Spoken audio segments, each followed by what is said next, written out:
Friends, welcome to Kanamadi IAS and KAS YouTube channel. I hope ನೀವೆಲ್ಲರೂ ಕೂಡ ಚೆನ್ನಾಗಿ prepare ಮಾಡ್ತಿದ್ದೀರಾ ಅಂತ.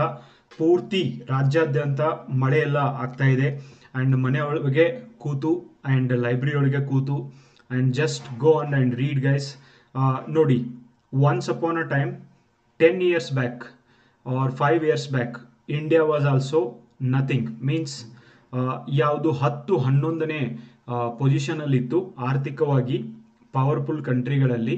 2025 ಇದನ್ನ ಪ್ರೆಡಿಕ್ಟ್ ಕೂಡ ಮಾಡಿತ್ತು IMF and even government of India and our visionary leadership ಅವರೆಲ್ಲರೂ ಕೂಡ ಪ್ರೆಡಿಕ್ಟ್ ಮಾಡಿದ್ರು ಇಂಡಿಯಾ 4ನೆಯ ಆರ್ಥಿಕತೆಯಾಗಿ ಹೊರಹೊಮ್ಮುತ್ತೆ 2025ರಲ್ಲಿ. ಫೈನಲಿ ಜಪಾನ್ ಅನ್ನ ಹಿಂದಿಕ್ಕಿ ಭಾರತ 4th ಲಾರ್ಜೆಸ್ಟ್ ಎಕನಾಮಿ ಕೂಡ ಆಗಿದೆ. This is really great news as a Indians for us guys. And 2028 ಒಳಗಾಗಿ 2028ರ ಒಳಗಾಗಿ ಜರ್ಮನಿನೂ ಹಿಂದಿಕ್ಕಿ 3ನೆಯ ಅತಿ ದೊಡ್ಡ ಆರ್ಥಿಕತೆ ಆಗ್ತಾ ಇದೆ. ಅಮೆರಿಕ ಅಂಡ್ ಚೈನಾ, ಜರ್ಮನಿ ಬಿಟ್ರೆ ನೆಕ್ಸ್ಟ್ ಪೊಸಿಷನ್ ಅಲ್ಲಿ ಭಾರತ ಇರೋದು. $4 trillion ಎಕನಾಮಿ ಆಗಿದ್ದು it's really proud moment as a Indians guys. ಆಮೇಲೆ ಇಂಥ ಒಂದು ಯುಗದೊಳಗೆ, ಇಂಥ ಒಂದು ಸಮಯದೊಳಗೆ where India is booming, India is emerging, India is becoming world's most powerful economy ಆಗುವಂತಹ ಸಮಯದೊಳಗೆ ನಾವೆಲ್ಲ ಇದ್ದೀವಿ. ನಾವೆಲ್ಲ ಇಂಥ ಒಂದು ಸಂದರ್ಭದೊಳಗೆ ಹುಟ್ಟಿದೀವಿ ಈ ದೇಶದೊಳಗೆ ಅಂದರೆ these Young population is really lucky. ನಮ್ಮ ಆರ್ಥಿಕತೆ ಹಿಂಗೆ ಬೂಮ್ ಆಗ್ತಾ ಇರೋದ್ರಿಂದ ಯುವಕರಿಗೂ ಕೂಡ ಅಷ್ಟೇ ಅಪಾರ್ಚುನಿಟಿಗಳು ಸಿಗ್ತವೆ, ಜಾಸ್ತಿ ಅಪಾರ್ಚುನಿಟಿಗಳು ಸಿಗ್ತವೆ. ಆ್ಯಂಡ್ ದಟ್ಸ್ ವೈ ಇವತ್ತು ಸ್ಟ್ರೀಟ್ ಪಕ್ಕದೊಳಗೆ ಟೀ ಮಾರುವಂಥವ್ರು, ಎಗ್ ರೈಸ್ ಮಾಡುವಂಥವ್ರು, ಚಿಕ್ಕ ಚಿಕ್ಕ ಹೋಟೆಲ್ ಇಟ್ಕೊಂಡವರು 5,000 to 10,000 rupees ಅರ್ನ್ ಮಾಡ್ತಿದ್ದಾರೆ ಅಂದರೆ that credit goes to booming economy guys, and that's how we have to take it up. And let's hope India 3ನೇ ಅತಿ ದೊಡ್ಡ economy ಆಗ್ತಿದೆ ಅಂತ. ಅಂಡ್ ಈ ಒಂದು ಪೊಸಿಷನ್ಗೆ ಬರಲಿಕ್ಕೆ ಲಾಸ್ಟ್ 10, 12, 15, 20 ಇನ್ಫ್ಯಾಕ್ಟ್ 78 ವರ್ಷಗಳಿಂದ ಮಾಡಿದಂಥ ಅನೇಕ ಎಫರ್ಟ್ಗಳು. ಭಾಳ ಜನ ವಿದ್ಯಾರ್ಥಿಗಳು ನಾನು ಎಕ್ಸಾಮ್ ಪಾಸ್ ಆಗ್ತಾ ಇಲ್ಲ, ಎಕ್ಸಾಮ್ ಅದು ಆಯ್ತು ಇದು ಆಯ್ತು ಅಂತ ಹೇಳ್ತಾರೆ. ಆದರೆ if you keep working continuously, ನೀವು ಯಾರು ವರ್ಕ್ ಮಾಡ್ತಿದ್ದೀರಿ, ಯಾರು ಈಕ್ವಲಿ ಮೋಟಿವೇಟೆಡ್ ಆಗಿ ಕೆಲಸ ಮಾಡ್ತಿದ್ದೀರಿ, I am sure you will also get one day. ನಿಮ್ಮ ಜೀವನದೊಳಗೂ ಆ ದಿನ ಬರುತ್ತೆ ಆ್ಯಂಡ್ ನೀವು ಏನು ಅನ್ಕೊಂಡಿದ್ರೋ ಅಚೀವ್ ಮಾಡುವಂಥದ್ದು. ಸೊ ಅದಕ್ಕೆ ಯಾರ ಒಂದು ಮಾತಿಗೂ ಕಿವಿ ಕೊಡದೆ ಆ್ಯಂಡ್ ನಿಮ್ಮ ಕೆಲಸ ಏನಿದೆ, ನಿಮ್ಮ ಗುರಿ ಏನಿದೆ ಅದರ ಕಡೆಗೆ ವರ್ಕ್ ಮಾಡ್ರಿ. ಭಾರತನೂ ಕೂಡ ಹೀಗೆ ಮಾಡಿದ್ದಕ್ಕೇನೆ ಇವತ್ತು ಈ ಒಂದು ಪೊಸಿಷನ್ಗೆ ಬಂದು ನಿಂತಿದೆ. ನಾಳೆ ನೀವು ಕೂಡ ಅನ್ಕೊಂಡಲ್ಲಿ ನೀವು ಹೋಗಿ ಸೇರ್ತೀರ ಅಂತ ನಾನು ಅನ್ಕೋತೀನಿ ಫ್ರೆಂಡ್ಸ್. ಅದಕ್ಕೇನೆ ವರ್ಕ್ ಮಾಡಿ. ಈ ಒಂದು ಆರ್ಥಿಕತೆ ಇಷ್ಟೊಂದು ಪ್ರಗತಿಯನ್ನು ಸಾಧಿಸಲಿಕ್ಕೆ ಏನೇನು ಕಾರಣ ಇದಾವೆ, ಸರ್ಕಾರ ಏನೇನು ಮಾಡಿದೆ, ಅದನ್ನೆಲ್ಲ ಡೀಟೇಲ್ ಆಗಿ ನೋಡೋಣ. ಅದಕ್ಕಿಂತ ಮುಂಚೆ I want to tell you one thing. Mission PSI 615 launch ಮಾಡಲಾಗಿತ್ತು. ಆನ್ಲೈನ್ ಮತ್ತು ಆಫ್ಲೈನ್ ಅಲ್ಲಿ ನಾನು ಕ್ಲಾಸ್ನ ಪ್ರಾರಂಭ ಮಾಡಿದ್ದೀನಿ ಫ್ರೆಂಡ್ಸ್. ಆ್ಯಂಡ್ ಆನ್ಲೈನಲ್ಲಿ ನಿನ್ನೆ ನಾನು ಕ್ಲಾಸ್ನ ತಗೊಂಡಿದ್ದೆ 7 to 8 o'clock in the evening. And ಯಾರ್ಯಾರೆಲ್ಲ ಜಾಯಿನ್ ಆಗಬೇಕು ಅಂತ ಮಾಡಿರಿ, ನಮ್ಮ ಆ್ಯಪ್ ಇದೆ, ಟೆಲಿಗ್ರಾಮಲ್ಲೂ ಕೂಡ ಇದರ ಲಿಂಕ್ನ ಹಾಕಿದ್ದೀನಿ, ಇವತ್ತು ಹಾಕ್ತೀನಿ. Kanamadi KANAMADI Kanamadi IAS and KAS ಅನ್ನುವಂಥ ಈ ಒಂದು ಗ್ರೂಪ್ ಇದೆ. ಆ ಗ್ರೂಪ್ ಒಳಗೆ ನಮ್ಮ ಒಂದು ಆ್ಯಪ್ನ ಲಿಂಕ್ನು ಹಾಕ್ತೀನಿ. ಆ ಆ್ಯಪ್ ಹೆಸರು ಬಂದ್ಬಿಟ್ಟು Kanamadi institute. Okay, KANAMADI Kanamadi institute ಅಂತ ನೀವು ಗೂಗಲ್ ಪ್ಲೇ ಸ್ಟೋರಲ್ಲಿ ಹೊಡೆದ್ರೆ ಅದು ಬರುತ್ತೆ. ಅಲ್ಲಿ ಹೋಗಿ PSI 3rd ಬ್ಯಾಚ್ ಅಂತ ನೀವು ಅಡ್ಮಿಷನ್ನ ತಗೋಬಹುದು. ಆ್ಯಂಡ್ 45 days ಕೋರ್ಸ್ ಇದೆ. ಡೈಲಿ 1 hour ನಿಮಗೆ ಕ್ಲಾಸ್ ಇರುತ್ತೆ. ಎಸ್ಸೆ, ಟ್ರಾನ್ಸ್ಲೇಷನ್, ಪ್ರಿಸೈಸ್ ರೈಟಿಂಗ್ ಹೇಳ್ಕೊಡುತ್ತೆ. ಓಕೆ, ಇದು ಆನ್ಲೈನ್ ಅಲ್ಲಿ ನೆನ್ಪಿಟ್ಕೊಳ್ರಿ. ಆಫ್ಲೈನ್ ವಿಷಯಕ್ಕೆ ಬಂದಾಗ ಎಸ್, ಮಾರ್ನಿಂಗ್ 7 to 9 ನಾನು ನಿನ್ನಿಂದ ಕ್ಲಾಸ್ ಸ್ಟಾರ್ಟ್ ಮಾಡಿದ್ದೀನಿ.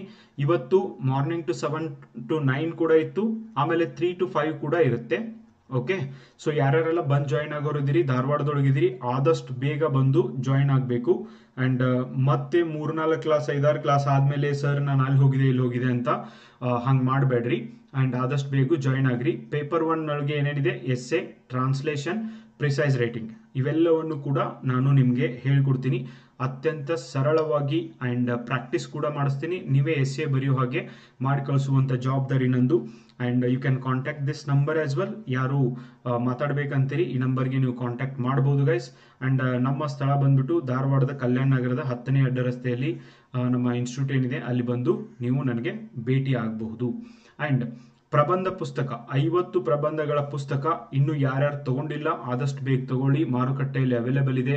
ಯಾರಿಗೆ ಪುಸ್ತಕ ಬೇಕು ಅಂತೀರಿ ನೀವು ನನ್ನ ನಂಬರ್ 7892086178 ಈ ಒಂದು ನಂಬರ್ಗೆ ನಿಮ್ಮ ಪೂರ್ತಿ ಅಡ್ರೆಸ್ಸನ್ನು ಕಳಿಸಿದರೆ ನಾವು ಪೋಸ್ಟ್ ಮುಖಾಂತರ ಕೂಡ ಪುಸ್ತಕವನ್ನು ಕಳಿಸ್ತೀವಿ.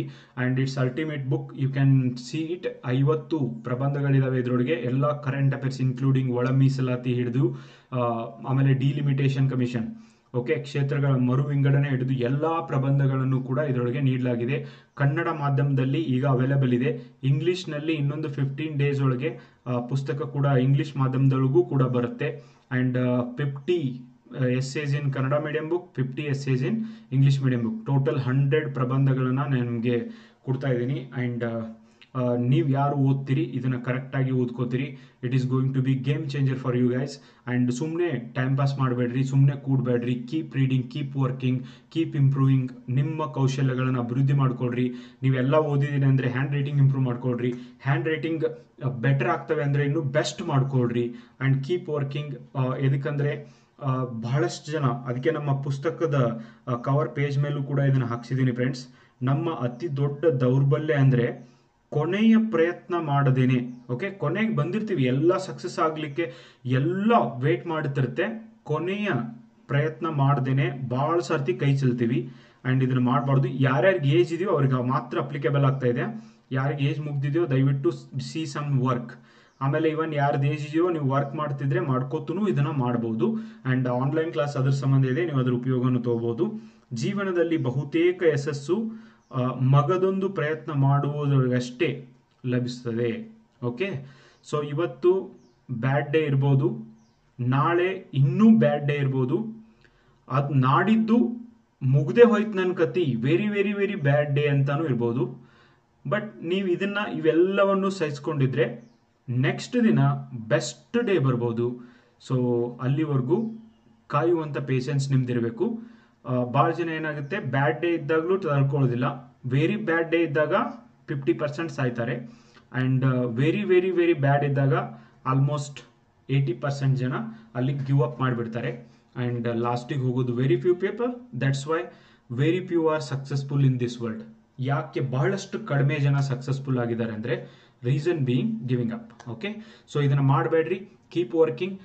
ಯಾರಾದರೂ ನಿಮಗೆ ಇಲ್ಲ ಕಾಲ್ಫಾರ್ಮ್ ಇಲ್ಲ ಏನೂ ಇಲ್ಲ, ಏನು ಮಾಡೋದು ಅದು ಮಾಡೋದು ಅಂದರೆ ಅವ್ರಿಗೆ ಕೈ ಮುಗಿರಿ. ನಿಮ್ಮ ಉದ್ದೇಶ ಸರ್ಕಾರಿ ಜಾಬ್ ತಗೊಳ್ಳದೇ ಆಗಿತ್ತಂದರೆ ಕೀಪ್ ವರ್ಕಿಂಗ್. ಇಲ್ಲ ನನಗೇನು ಅವಶ್ಯಕತೆ ಇಲ್ಲ, ನಾನು ಬೇರೆ ಏನು ಬೇಕಾದ್ರೂ ಮಾಡಿ ಬದುಕಬೋದಿತ್ತು, ದೆನ್ ಗೋ ಹೆಡ್.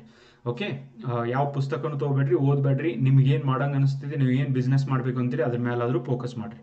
ಇಲ್ಲ ನಾನು ಸರ್ಕಾರಿ ಉದ್ಯೋಗನ ಮಾಡಬೇಕಿತ್ತು, please focus on this only and don't worry about what others are saying. Okay, so ನೋಡಿ, ನೀತಿ ಆಯೋಗದ ವರದಿ ಹೇಳುತ್ತೆ 2025ರಲ್ಲಿ ನಮ್ಮ ದೇಶ ಜಪಾನನ್ನು ಹಿಂದಿಕ್ಕಿ 4ನೇ ಒಂದು ಆರ್ಥಿಕತೆಯಾಗಿ ಹೊರಹೊಮ್ಮಿದೆ. ಆ್ಯಂಡ್ $4.187 ಟ್ರಿಲಿಯನ್ ಎಕಾನಮಿಯಾಗಿ ತಲುಪಿದ್ದು ನಿಜವಾಗ್ಲೂ ಭಾರತೀಯರಾದಂಥ ನಮಗೆಲ್ಲರಿಗೂ ಗರ್ವ ಪಡುವಂಥ ವಿಷಯ. ಆ್ಯಂಡ್ ಇನ್ನು 2028 ವೇಳೆಗೆ ಜರ್ಮನಿಯನ್ನು ಹಿಂದಿಕ್ಕಿ 3ನೇ ಸ್ಥಾನ ಕೂಡ ಪಡೆಯಲಿದೆ. And we are very very happy. ನೀವು ನೋಡ್ಬೋದು 4th largest economy United States ಏನಿದೆಯೋ $30 ಟ್ರಿಲಿಯನ್ ಎಕಾನಮಿ ಆಗಿದೆ. 2047ಕ್ಕೆ ನಮ್ಮದು ಕೂಡ $30 ಟ್ರಿಲಿಯನ್ ವಿಕಸಿತ ಭಾರತ ಮಾಡಬೇಕು ಅನ್ನೋದು ನಮ್ಮ ಕನಸಾಗಿದೆ guys. Let's hope we all together can work to achieve this goal. Okay, ನಮ್ಮ ದೇಶದೊಳಗೆ ಪಾಪ್ಯುಲೇಷನ್ ಭಾಳ ಇದೆ, ಪಾಪ್ಯುಲೇಷನ್ ಭಾಳ ಇದ್ದಿದ್ದಕ್ಕೆ ಸಮಸ್ಯೆ ಇದ್ದಾವೆ ಅಂತ ಯಾರು ಹೇಳ್ತಾರೆ? ಪಾಪ್ಯುಲೇಷನ್ ಭಾಳ ಇದ್ದಿದ್ದಕ್ಕೇನೆ ಅಪಾರ್ಚುನಿಟಿ ಇದ್ದಾವೆ, ಪಾಪ್ಯುಲೇಷನ್ ಭಾಳ ಇದ್ದಿದ್ದಕ್ಕೇನೆ ಹೊಸ ಉದ್ಯೋಗಗಳನ್ನ ಸೃಷ್ಟಿ ಮಾಡಲಿಕ್ಕೆ ಅವಕಾಶಗಳಿದ್ದಾವೆ. ದಟ್ಸ್ ವೈ ಎಂಟೈರ್ ವರ್ಲ್ಡಲ್ಲಿ ಭಾರತೀಯರು ವರ್ಕ್ ಮಾಡ್ತಿದ್ದಾರೆ. ಓಕೆ, ಆ ಒಂದು ನಿಟ್ಟಿನಲ್ಲಿ ನಾವು ವಿಚಾರ ಮಾಡಬೇಕು. ಆ್ಯಂಡ್ ಚೈನಾ $19 ಟ್ರಿಲಿಯನ್ ಎಕಾನಮಿ ಇದೆ, ಜರ್ಮನಿ $4.744 ಟ್ರಿಲಿಯನ್ ಇದೆ. And next India already $4.17 trillion reach ಆಗಿದೆ. ನೆಕ್ಸ್ಟ್ ಇನ್ನೊಂದು 3 ವರ್ಷದೊಳಗೆ ಜಪಾನನ್ನು ಹಿಂದಿಕ್ಕಿ most third most powerful economy ಆಗಲಿದೆ. ಇಂಡಿಯಾ GDP ಗ್ರೋತ್ ಕೂಡ ಜಾಸ್ತಿ ಇದೆ because of government policy and because of youth population guys. ಇಂಡಿಯಾದೊಳಗೆ more than 60% of the population young population ಇರೋದು. ಇಷ್ಟು ಯಂಗ್ ಪಾಪ್ಯುಲೇಷನ್ ಇರುವಂತ ದೇಶ ಜಗತ್ತಿನಲ್ಲಿ ಇನ್ನೊಂದಿಲ್ಲ. ಆದ್ದರಿಂದಾನೇ India is booming and work ಮಾಡುವಂತ ಕೆಪಾಸಿಟಿ ಕೂಡ ನಮ್ಮ ಒಂದು ದೇಶದಲ್ಲಿ ಇದೆ. ಅಂಡ್ ಜಪಾನ್ ದೇಶಕ್ಕೆ ಹೋಲಿಸಿದರೆ ಪಾಪ್ಯುಲೇಷನ್ ಕಡಿಮೆ ಆಗ್ತಾ ಇರುವಂತ ದೇಶ, ಪಾಪ್ಯುಲೇಷನ್ ಏಜ್ ಆಗ್ತಾ ಇರುವಂತ ದೇಶ ಜಪಾನ್. ಬಟ್ ಭಾರತದೊಳಗೆ ಅದು ಇಲ್ಲ. IMF ಅಂಕಿ ಸಂಖ್ಯೆಯನ್ನ ಗಮನಿಸಿದರೆ ಸದ್ಯ ಅಮೆರಿಕ, ಚೈನಾ ಮತ್ತೆ ಜರ್ಮನಿ ದೇಶಗಳನ್ನ ಬಿಟ್ರೆ ಭಾರತಕ್ಕಿಂತ ಅತಿ ದೊಡ್ಡ ಆರ್ಥಿಕತೆಗಳಾಗಿ ಇವಿದಾವೆ. ಸೊ ನಮ್ಮ ಯೋಜನೆಗಳೆಲ್ಲವೂ ಕೂಡ ಕೈಗೂಡಿದರೆ, ನಾವು ಮಾಡಿರುವಂತ ಪ್ಲಾನ್ ಸಕ್ಸಸ್ಫುಲ್ ಆದ್ರೆ ಮುಂದಿನ 2.5 to 3 years ಒಳಗಾಗಿನೇ ಮೂರನೇ ದೊಡ್ಡ ಆರ್ಥಿಕತೆ ಆಗಲಿದೆ ಅಂತ ಹೇಳಿ BVR Subrahmanyam, okay, finance secretary ಅವರು ಈ ಭರವಸೆಯನ್ನ ನೀಡಿದ್ದಾರೆ. And this is really good guys. But we have to work according to plan. 2047ಕ್ಕೆ ನಾವು ವಿಕಸಿತ ಭಾರತ ಮಾಡೋರಿದ್ದೀವಿ. ಈ ಒಂದು ಪ್ರಬಂಧ ಬರೀಲಿಕ್ಕೂ ಕೂಡ ನಿಮಗೆ ಈ ಪಾಯಿಂಟ್ಸ್ ಉಪಯೋಗ ಆಗ್ತವೆ. ನೆನಪಿಟ್ಕೊಳ್ರಿ, ಒಂದು ವಿಕಸಿತ ಭಾರತ, ಅಭಿವೃದ್ಧಿ ಹೊಂದಿದ ದೇಶವನ್ನ ಮಾಡಬೇಕಾಗಿದೆ. ಅಂಡ್ ಇದು ಕೇವಲ ಒಂದು ಘೋಷಣೆ ಅಲ್ಲ, ಓಕೆ, ಅದರ ಹಿಂದೆ ಒಂದು ಕ್ರಮಬದ್ಧವಾದ ವಿಕೇಂದ್ರೀಕೃತ ಯೋಜನಾ ಕಸರತ್ತು ಕೂಡ ಇದೆ. ನೋಡ್ರೆ ಇಂಪಾರ್ಟೆಂಟ್, ನೀವು ಬರೇ ನಾನು ಕಾಂಪಿಟೇಟಿವ್ ಎಕ್ಸಾಮ್ ಒಳಗೆ ಸಕ್ಸಸ್ಫುಲ್ ಆಗಬೇಕು, ಎನಿ ಕಂಡೀಷನ್ ಆಗಬೇಕು ಹಂಗಿಂಗ ಅಂದ್ರೆ ಅಲ್ಲ. ಯು ನೀಡ್ ಒಂದು ಪ್ರಾಪರ್ ಸ್ಟ್ರಾಟಜಿ ಬೇಕು, ಕ್ರಮಬದ್ಧವಾದಂತ ಒಂದು ಅಧ್ಯಯನ ಬೇಕು. Please try to understand. ಬಹಳ ಜನ ಇದನ್ನ ಅರ್ಥ ಮಾಡ್ಕೊಳ್ಳೋದಿಲ್ಲ. ನೋಟಿಫಿಕೇಶನ್ ಬಂದ್ಮೇಲೆ ಓದೋಣ ಅಂತ ಹೇಳೋರು ಬಹಳ ಜನ ಇದ್ರಿ. ಇನ್ನೂ ಹಂಗಾಗೋದಿಲ್ಲ. ಎಷ್ಟು ವರ್ಷ ಆಯ್ತು ಭಾರತ ಸ್ಟ್ರಗಲ್ ಮಾಡ್ತಾ ಇದೆ. ಇವತ್ತು ಆ ಸ್ಟ್ರಗಲ್ ಇಂದಾನೆ ಇಲ್ಲಿ ಬಂದು ರೀಚ್ ಆಗಿದೀವಿ. ಇದು ಭಾರತಕ್ಕೂ ಆಯ್ತು, ನಮ್ಮ ಜೀವನಕ್ಕೂ ಆಯ್ತು. Please try to understand. ಬರೀ ಇಂಡಿಯಾ ಅಂದ್ರೆ ಮಾತ್ರ ವರ್ಕ್ ಆಗೋದಿಲ್ಲ. ಓಕೆ, ಇಂಡಿಯಾದೊಳಗೆ 17 ರಾಜ್ಯಗಳು ಈಗಾಗಲೇ ತಮ್ಮದೇ ಆದಂತ ಮಿಷನ್ 2047, ಇವನ್ ಕರ್ನಾಟಕ ಕೂಡ 1 ಟ್ರಿಲಿಯನ್ ಎಕಾನಮಿ ನಮ್ದೇ ಆಗ್ತಿವೆ ಅಂತ ನಾವು ಕೂಡ ಪ್ರಾಮಿಸ್ ಮಾಡಿದೀವಿ. ಓಕೆ, ಸಿದ್ಧಪಡಿಸಿವೆ. ಗುಜರಾತ್, ಆಂಧ್ರ ಪ್ರದೇಶ್, ಉತ್ತರ ಪ್ರದೇಶ್, ತಮಿಳುನಾಡು ರಾಜ್ಯಗಳು ಮುಂಚೂಣಿಯಲ್ಲಿರುವುದು, ಓಕೆ ಅಂತ ಕೂಡ ಹೇಳಿದ್ದಾರೆ. And definitely these states are achieving really remarkable economic growth guys. And very very important, ನಮ್ಮ ಒಕ್ಕೂಟ ವ್ಯವಸ್ಥೆಯಲ್ಲಿ ಎಲ್ಲರೂ ಒಂದಾಗಿ ಕೆಲಸ ಮಾಡಿದ್ರೆ ಮಾತ್ರ ನಾವು ವಿಕಸಿತ ಭಾರತವನ್ನ ಮಾಡಲಿಕ್ಕೆ ಸಾಧ್ಯ ಆಗುತ್ತೆ. ಓಕೆ, ಇದು ಎಸ್ಸೆ ನಿಮ್ಗೆ ಕೇಳಬಹುದು, ಯಾವುದೇ ಎಕ್ಸಾಮ್ ಒಳಗೆ ಕೇಳಬಹುದು ಗೈಸ್. ಅಥವಾ ನೀವು ಯಾವುದೇ ಎಸ್ಸೆ ಬರೆದ್ರು ಕೂಡ ಇದ್ರದೊಂದು ಪಾಯಿಂಟ್ ನ ನೀವು ಅದ್ರೊಳಗೆ ಬರೀಬಹುದು. ನಮ್ಮ ಎಸ್ಸೆ ಪುಸ್ತಕದೊಳಗೂ ಈ ಪಾಯಿಂಟ್ ನ, ಈ ಎಸ್ಸೆನ ನಿಮ್ಗೆ ಸಿಗುತ್ತೆ. ಯಾರ್ಯಾರ ಹತ್ರ ಬುಕ್ ಇದೆ ತಗೊಂಡು ಅದನ್ನ ಓದ್ರಿ. ಅಂಡ್ ಯಾರ್ಯಾರ ಹತ್ರ ಇಲ್ವೋ ಪುಸ್ತಕನ ಪರ್ಚೇಸ್ ಮಾಡಿ ಅದನ್ನ ಓದ್ರಿ. ಓಕೆ, ಅಂಡ್ ಆರ್ಥಿಕತೆ ರಿಲೇಟೆಡ್ ಎಕನಾಮಿಕ್ಸ್ ಮೇಲೂ ಎಸ್ಸೆ ಕೊಟ್ಟಿರುವಂತ ಮೊದಲ ಪುಸ್ತಕ, ನೈತಿಕತೆ ಮೇಲೆ ಕೊಟ್ಟಿರುವಂತ ಪುಸ್ತಕ, ಅಂಡ್ ಈವನ್ ಒಂದು ಮೈಂಡ್ ಮ್ಯಾಪ್ ಮೂಲಕ ಪ್ರಬಂಧ ಕೊಟ್ಟಂತ ಕನ್ನಡದ ಮೊದಲ ಪುಸ್ತಕ ಕೂಡ ನಮ್ದಾಗಿದೆ friends. Translation, English essay and even PSI question paper book, GK book, next ನಮ್ಮ ಪ್ರಾಜೆಕ್ಟ್ಗಳು ಅಂಡ್ ನಿಮಗೆ ನೋಟಿಫಿಕೇಶನ್ ಆಗೋದ್ರೊಳಗೆ ಸಿಗುವಂತವು. ಅಂಡ್ ಇವಕ್ಕೂರ್ನೆಲ್ಲರೂ ಕೂಡ ನಿಮಗೆ ಉಪಯೋಗವನ್ನ ತಗೊಳ್ರಿ. ಭಾರತವು ಈಗ ವೇಗವಾಗಿ ಬೆಳೆಯುವ ಹಂತದಲ್ಲಿದೆ. ಮುಂದಿನ 20-25 ವರ್ಷಗಳಲ್ಲಿ ಭಾರತವು ವಾಸ್ತವವಾಗಿ ಹೊಂದಿರುವ ಜನಸಂಖ್ಯೆ ಲಾಭಾಂಶವನ್ನ, very important, we need to take the advantage, ಗಮನದಲ್ಲಿ ಇದ್ದುಕೊಂಡು ಮತ್ತಷ್ಟು ವೇಗವಾಗಿ ಬೆಳಿಬಹುದು. ಜರ್ಮನಿ ಆಗಿರ್ಬೋದು, ಜಪಾನ್ ಆಗಿರ್ಬೋದು, ಇವೆಲ್ಲ ವರ್ಚ್ ಗೈಸ್. ಪಾಪ್ಯುಲೇಷನ್ ಜರ್ಮನಿ ಒಳಗಂತೂ, ಜಪಾನ್ ಮತ್ತೆ ಜರ್ಮನಿ ಒಳಗೆ, ಪರ್ಟಿಕ್ಯುಲರ್ಲಿ ಜಪಾನ್ದೊಳಗೆ ಜನಸಂಖ್ಯೆನೇ ಹೆಚ್ಚಿಗೆ ಆಗ್ತಾ ಇಲ್ಲ. ಓಕೆ, ಈ ವರ್ಷ ಜನವರಿ, ಫೆಬ್ರವರಿ, ಮಾರ್ಚ್ 2024, ಜನವರಿ ಫೆಬ್ರವರಿ ಮಾರ್ಚ್ 3 ತಿಂಗಳಲ್ಲಿ ಒಂದೇ ಒಂದು ಹೊಸ ಮಗು ಜನನ ಆಗಿಲ್ಲ. ಮೀನ್ಸ್ ಜಪಾನ್ದೊಳಗೆ ಮಕ್ಕಳನ್ನ ಮಾಡ್ಕೊಂಡ್ರೆ ಕಾರ್ ಕೊಡಿಸ್ಕೊಡ್ತೀವಿ, ಬಂಗ್ಲೆ ಕಟ್ಟಿಸ್ಕೊಡ್ತೀವಿ, ಓಕೆ, ಕಲರ್ TV ಕೊಡ್ತೀವಿ, ಈ ತರದ ಆಫರ್ಗಳನ್ನ ಕೊಟ್ಟರು ಕೂಡ ಜನ ಮಕ್ಕಳನ್ನ ಮಾಡ್ಕೊಳ್ತಾ ಇಲ್ಲ friends. That is the situation in Japan. Okay, ಯಾರ್ಯಾರು ಜಪಾನ್ಗೆ ಹೋಗ್ಬೇಕಂತೀರಿ ಕಮೆಂಟ್ ಬಾಕ್ಸ್ ಒಳಗೆ ಬರೀರಿ. Okay, because Indians are known for population increase, right? Okay, 11 ವರ್ಷಗಳ ಹಿಂದೆ ಭಾರತ ಎಲ್ಲಿತ್ತು? ಕಳೆದ 11 ವರ್ಷದಿಂದ BJP ಸರ್ಕಾರ, ಮೋದಿ ಸರ್ಕಾರ ಇರೋದ್ರಿಂದ ವಿಶ್ವದ 11ನೇ ಸ್ಥಾನದಲ್ಲಿತ್ತು. ಬಟ್ ಇವಾಗ 3ನೇ ಸ್ಥಾನಕ್ಕೆ, 4ನೇ ಸ್ಥಾನಕ್ಕೆ ಬಂದು ತಲುಪಿದೆ. ಅಮೆರಿಕ, ಚೈನಾ ಮತ್ತು ಜರ್ಮನಿ ಮಾತ್ರ ಭಾರತಕ್ಕಿಂತ ಹೆಚ್ಚು ಅಭಿವೃದ್ಧಿಯನ್ನ ಕಾಣ್ತಾ ಇದ್ದಾವೆ. ಓಕೆ ಅಂತ ಕೂಡ ಇದನ್ನ ಪ್ರೆಸ್ ಮೀಟ್ ಅಲ್ಲಿ ಹೇಳಿದ್ದಾರೆ. ಮುಂದಿನ 20 ರಿಂದ 25 ವರ್ಷಗಳಲ್ಲಿ ಇವೆಲ್ಲವೂ ಬದಲಾಗಲಿದೆ. ಆ್ಯಂಡ್ ಅಮೆರಿಕ ಇವತ್ತು $30 trillion ಎಕಾನಮಿ ಇದೆ. ಭಾರತ ಕೂಡ ಬೈ 2047 ಓಕೆ ಮೋಸ್ಟ್ ಪ್ರಾಸ್ಪರಸ್ ದೇಶ ಮತ್ತು $30 trillion ಆರ್ಥಿಕತೆ ಆಗೋದಕ್ಕೆ ನಾವೆಲ್ಲರೂ ಕೂಡ ಕೈ ಜೋಡಿಸೋಣ, ನಾವು ಕೂಡ ಅದರ ಮೇಲೆ ವರ್ಕ್ ಮಾಡೋಣ. ಆ್ಯಂಡ್ GDP ಗ್ರೋತ್ ಅಂತ ನೋಡಿದಾಗ ಫ್ರೆಂಡ್ಸ್, ಆ್ಯನ್ಯುವಲ್ GDP ಗ್ರೋತ್ ಅಂತ ನೋಡಿದಾಗ ಭಾರತದ ಐತ್ಲ ನೋಡ್ರಿ, ಇಲ್ಲಿ ಯಾವ ದೇಶನೂ ಕೂಡ ಭಾರತದಷ್ಟು ಆರ್ಥಿಕ ಈ ಒಂದು ಗ್ರಾಸ್ ಡೊಮೆಸ್ಟಿಕ್ ಪ್ರಾಡಕ್ಟ್ನ ಅಚೀವ್ ಮಾಡಿಲ್ಲ, not even America. Okay, so America ಕೂಡ ಮಾಡಿಲ್ಲ, but India is going at the rate of 7.2%. And difficult ಸಂದರ್ಭದೊಳಗೂ ಭಾರತ ಚೆನ್ನಾಗಿ ಪರ್ಫಾರ್ಮ್ ಮಾಡ್ತಾ ಇದೆ. 2-3 ವರ್ಷ ಹೋಯ್ತು ನಮ್ಮದು ರಿಕವರಿ ಆಗಲಿಕ್ಕೆ. ಕೋವಿಡ್ ಬಂದಾಗ ಎಲ್ಲ ಸ್ಟಾಪ್ ಆಗಿ 2-3 ವರ್ಷ ಆಯಿತು, but still India is going at this rate and we are very lucky to born in this time guys. ಈ ಸಮಯದೊಳಗೆ ನಾವೆಲ್ಲರೂ ಜೀವಂತವಾಗಿದ್ದೀವಿ. ಆರ್ಥಿಕತೆ ಈಸ್ಟ್ ಬೂಮ್ ಆಗ್ತಾ ಇದೆ ಅಂದರೆ we are very very lucky. See per capital income of Indians have increased many fold. 50 ವರ್ಷದಿಂದ compare ಮಾಡಿದರೆ, ಈಗ ಕಂಪ್ಯಾರಿಸನ್ ಮಾಡಿದರೆ India is booming like anything. And if you see the Indian roads, ಭಾರತದ ರಸ್ತೆಗಳನ್ನ ನೋಡಿದರೆ you can see cars. Okay, once upon a time ನಾನು ಕನ್ನಡದಲ್ಲಿ ಆ ಸಾಂಗ್ನ ನೋಡಿದೆ, ಕಾರ್ ಕಾರ್ ಕಾರ್ ಎಲ್ಲಿ ನೋಡಿ ಕಾರ್. ಅಮೇರಿಕಾ ಒಂದು ರೋಡ್ಸ್ಗಳನ್ನು ತೋರಿಸಿ ಮೂವಿ ಮಾಡೋದಂಥದ್ದನ್ನು ನಾನು ನೋಡಿದೆ. ಬಟ್ ಇವತ್ತು ನಾನು ಇಂಡಿಯಾದೊಳಗೆ ನೋಡಿದಾಗ, ಇಂಡಿಯನ್ ರೋಡ್ಸ್ನ ನೋಡಿದಾಗ, no need to go and shoot in America. Indian roads ಒಳಗೆ ಆ ಕಾರ್ಗಳನ್ನು ಶೂಟ್ ಮಾಡೋದು ಅಷ್ಟೊಂದು ಬೂಮ್ ಆಗ್ತಾ ಇದೆ. ಮಿಡಲ್ ಕ್ಲಾಸ್ನವರು ಬೈಕ್ ಇಲ್ಲದೆ ಇರುವಂಥ ಮನೆಗಳು ಸಿಕ್ಕಾಪಟ್ಟೆ ಕಮ್ಮಿ ಇದ್ದಾವೆ, ಆ್ಯಂಡ್ ಕಾರ್ ಇಲ್ಲದೆ ಇರುವಂಥ ಮನೆಗಳು ಬಹಳನೇ ಕಮ್ಮಿ ಇದ್ದಾವೆ. Why? Because of economic growth, because of opportunity, because of the scale of economy has increased many fold. Okay, ಈ ಕಾರಣಕ್ಕಾಗಿ ಭಾರತ ತುಂಬಾ ಚೆನ್ನಾಗಿ ಗ್ರೋತ್ನ ಅಚೀವ್ ಮಾಡ್ತಾ ಇದೆ. ಆ್ಯಂಡ್ ಅದಕ್ಕೆ ಕಾಂಟ್ರಿಬ್ಯೂಷನ್ ನೋಡ್ಬೋದು, ಮೇಕ್ ಇನ್ ಇಂಡಿಯಾ ಆಗಿರ್ಬೋದು. ಓಕೆ, ಸೊ ಭಾರತಕ್ಕೆ ಕಾಂಟ್ರಿಬ್ಯೂಷನ್ ಮಾಡಿದ್ರೊಳಗೆ digital India very important guys. ನಿನ್ನೆ ನಡೆದಂಥ UPSC ಎಕ್ಸಾಮ್ ಒಳಗೆ ಭಾರತದ ಈ ಒಂದು ಡಿಜಿಟಲ್ ಟ್ರಾನ್ಸಾಕ್ಷನ್, ಫೋನ್ಪೇ, ಗೂಗಲ್ ಪೇನ ನಮ್ಮ ನೇಬರಿಂಗ್ ಯಾವ ದೇಶಗಳು ಉಪಯೋಗ ಮಾಡ್ತಿದ್ದಾವೆ. ನನ್ನ ಕರೆಂಟ್ ಅಫೇರ್ಸ್ ಕ್ಲಾಸ್ನ ನೋಡಿ ನೀವು ಇವ್ರನ್ನೆಲ್ಲ ಕೂಡ ಹೇಳಿದ್ದೀನಿ. ಕರೆಂಟ್ ಅಫೇರ್ಸ್ ನಾನು ವೆರಿ ಫ್ಯೂ ಕ್ಲಾಸಸ್ನ ಮಾಡಿದ್ದೀನಿ, ಅದರಿಂದ ಎಷ್ಟು ಕ್ವಶನ್ ಬಂದಿದ್ದಾವೆ ನೀವೇ ಒಂದು ಸರ್ತಿ ತೆಗೆದು ನೋಡ್ಬೋದು. ಡಿಜಿಟಲ್ ಇಂಡಿಯಾ ಮಿಷನ್ ಆಗಿರ್ಬೋದು, it brought lot of changes guys. And corruption ಕಡಿಮೆ ಮಾಡಲಿಕ್ಕೆ ಹೆಲ್ಪ್ ಆಗಿದೆ. Startup India which encouraged youth to take the risk. Okay, startup India ಆಗಿರ್ಬೋದು. And GST reforms, 2 lakh crore ರೂಪಾಯಿಗೂ ಅಧಿಕ ಟ್ಯಾಕ್ಸ್ ಬರೀ ಓನ್ಲಿ GST ಇಂದ ಬರ್ತಿದೆ. ಆ್ಯಂಡ್ ಇಂಡಿಯಾದೊಳಗೆ ಯಾವುದಾದ್ರೂ ಒಂದು ತೆರಿಗೆ ಹೈಯೆಸ್ಟ್ ಬರ್ತಾ ಇದೆ ಸರ್ಕಾರಕ್ಕೆ, that credit goes to GST, goods and service tax, which change Indian scenario, which change the collection of tax revenue in India.